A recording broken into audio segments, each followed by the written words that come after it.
السلام علیکم ورحمۃ اللہ وبرکاتہ۔ امید ہے کہ آپ تمام خیر و عافیت سے ہوں گے۔ آج انشاءاللہ تعالی ہم درود تنجینہ کی فضیلت اور درود تنجینہ پڑھنا سیکھیں گے۔ درود تنجینہ ان درودوں میں سے نہیں ہے جو رسول اللہ صلی اللہ علیہ وسلم سے منقول ہے، بلکہ یہ بزرگوں کے مجربات میں سے ہے، اور اسے علامہ ثقافی رحمہ اللہ نے علامہ فاکہانی رحمہ اللہ کی کتاب الفجر المنیر کے حوالے سے نقل کیا ہے۔ اور واقعہ یہ نقل کیا کہ موسیٰ الضریر رحمہ اللہ ایک مرتبہ سمندر میں سفر کر رہے تھے کہ طوفان آیا جس کا نام اقلابیہ ہے۔ عام طور پر اس طوفان میں پھنسنے والے بچتے نہیں ہیں۔ موسیٰ الضریر نے خواب میں رسول اللہ صلی اللہ علیہ وسلم کو دیکھا۔ آپ علیہ السلام نے فرمایا کہ کشتی والوں سے کہو کہ وہ یہ درود پڑھیں۔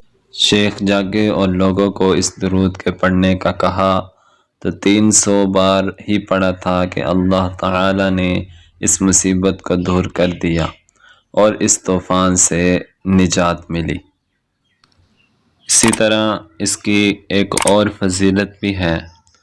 مجدد لغوی نے اپنی سند سے اس روایت کو نقل کرنے کے بعد حسن بن علی اسوائی کا قول نقل کیا ہے کہ جو آدمی اس درود کو کسی مصیبت یا مسئلہ میں 1000 بار پڑھے گا، اللہ تعالیٰ اس کی مصیبت کو دور کر دیں گے اور اس کے کام کو پورا کر دیں گے۔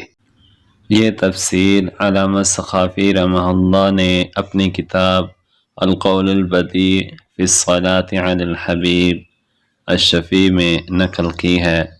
درود کے الفاظ یہ نقل کیے گئے ہیں: اللہم صل علی محمد صلاة تنجینا بها من جمیع الاحوال والآفات وتقضی لنا بها جمیع الحاجات وتطہرنا بها من جمیع السیئات وترفعنا بها عندك اعلی الدرجات وتبلغنا بها اقصى الغایات من جمیع الخیرات فی الحیاة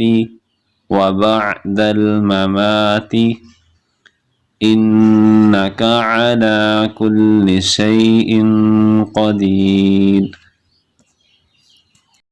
ترجمہ: اے پروردگار، آپ درود نازل فرمائیں محمد صلی اللہ علیہ وسلم پر، ایسا درود جس کی برکت سے آپ ہمیں ہر مصیبت اور ہر آفت سے نجات عطا فرمائیں، اور اس کے ذریعے آپ ہماری تمام حاجات پوری کریں اور ہمیں تمام گناہوں سے پاک کریں، اور اپنے ہاں ہمیں اعلیٰ درجات تک بلندی عطا کریں اور تمام خیروں کی انتہا تک ہمیں پہنچائیں، زندگی میں بھی اور موت کے بعد بھی۔